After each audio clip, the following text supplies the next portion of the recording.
пластмассабы же бул темирби, ким билет. Темир болсо сварт этип койсо болот, пластмасса болсо айта албайм. Алмаштырыш керек. Алмашканда не только баг эле алмашса жакшы эмеспи?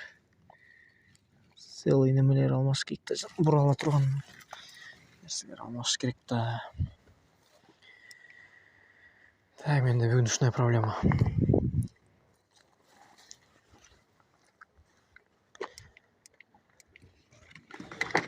Кайрылуу да анан.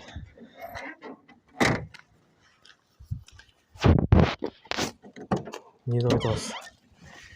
Улуу урматтуу биздин кыргыз жана жол оңдогон жолчулар дейбизби, эмне дейбиз ушулар? Жана трубаларды алмаштырган адамдар. Уважаемый, сураныч силерден. Бир көчөнү полный казасыңар. Это бул проблема үчүн айтып атам мен. Ушул проблеманын айынан болду да, бул бак кайрылганчы.